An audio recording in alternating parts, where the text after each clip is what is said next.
Q&A time on the CU podcast. We've been holding this one for a while. This is from Rick at It's me, Rick V. Rick V. Okay, I was gonna say that's my boy Rick. I was gonna say it's Merrick V, but it's me, Rick V. While I'm also promoting stuff, check out Yokoi Kids, mine and Rick's and Eric's and a lot of people's project on the Game Boy. We're currently doing a zine.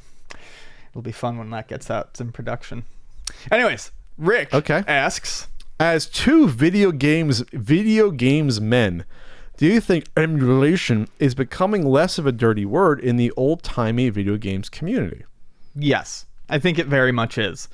I think when emulation first hit the mainstream, I mean, not even mainstream, when it just first happened, like when I first discovered, I could emulate NES games on my girlfriend's computer in high school, you got this feeling that you were really like doing something. I'm stealing. It's like stealing candy. Yeah, I shouldn't be doing this.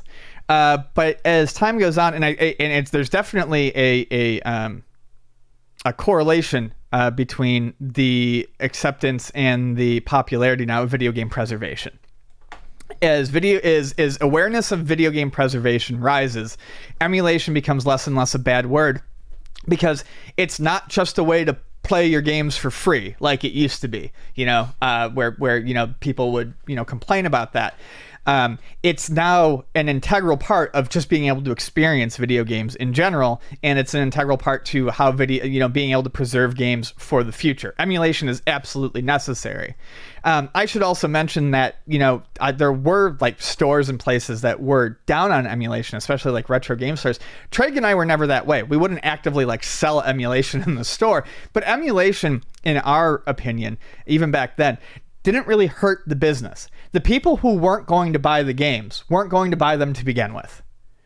And there's never any evidence I've ever saw of emulation hurting retro gaming or collecting at all. None. Right. It probably even encouraged it. It made it proliferate. That's exactly where I was going. What we found in our experience was that emulation actually helped sales or did not affect them, in so much that collectors or people who were inclined to buy the games would emulate, and they would simply use that as a way to decide what games they wanted to add to their collection. Try before you buy. Right. That's all what right. they did. Maybe Adventures in the Magic Kingdom has some fun spots, but we don't want to buy this. But tell you what, we really like this Adventures of Lolo, so we're going to go in and buy Lolo next time. That's just, I think, how it worked for a lot of people. It's not like it eliminated a large portion of a customer base. Like I said, people still want to play it on a TV with a real NES. I guess what I'm trying to get at, is those people were never our customer base to begin with. There was no customer base to get rid of. Sure, the same way like when people complain about the movie industry. There's so many people pirating the movies. Like, I would never watch a new release on my computer or on a TV, a shitty version, versus going to the movie theater if I want to see it. Right. I would never do that. And likewise, I'm unlikely to go to the theater for most things. So if I pirate a movie to watch it, it didn't take money from the box office because I wasn't going to go. Yeah, I mean, there's no way to quantify it, but to me, that's... If you're going to buy something you want to buy, you're not going to be deterred by, here's a crappier free version. Right, no, exactly. It does not work that way. That almost never happens. There. It's weird because people always say we're like anti-emulation. No, absolutely not. I've never heard. We've always said I've been using emulators since like '96. There's this weird. I see it come up sometimes, and I saw it. And it's not to bring that up, but I saw it recently when it was Rich. Came at us for what I had said. But there was what I'm getting. Slimeface USA. There was a comment.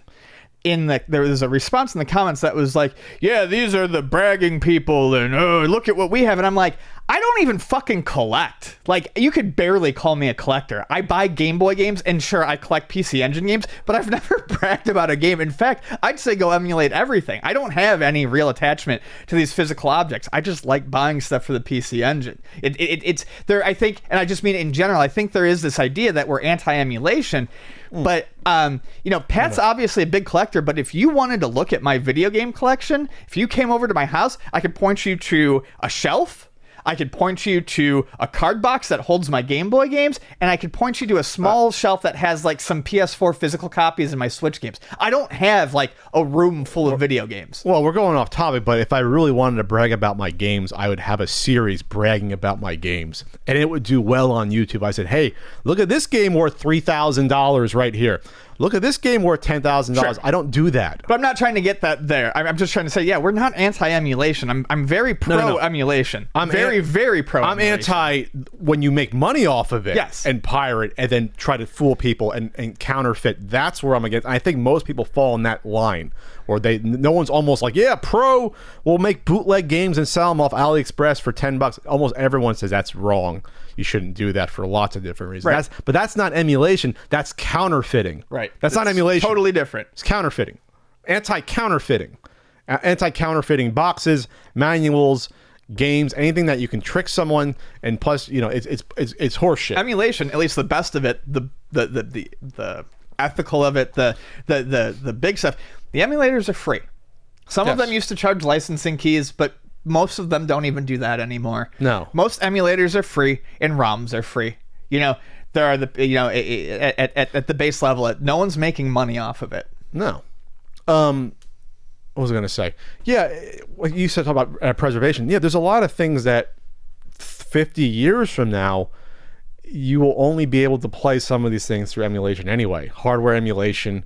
I mean, how many working RCA Studio 2s are you going to be able to find easily 50 years from now that are still in operation? Sure. Or Fairchild. More of the esoteric stuff. They'll have their poison fucking spikes, but they won't. Oh, that RCA Studio 2 design is so weird. I almost want to go back and watch our Video Game Year segment of that. Because we just went off on how it looked like trash, that console. It's bizarre.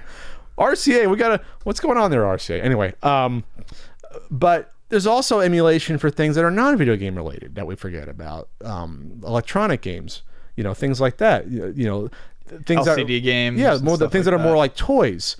So you have to do this. And there's also emulation of like pinball machines and things like that. Even like a Bagatelle that existed in the 30s. You get like representation of it.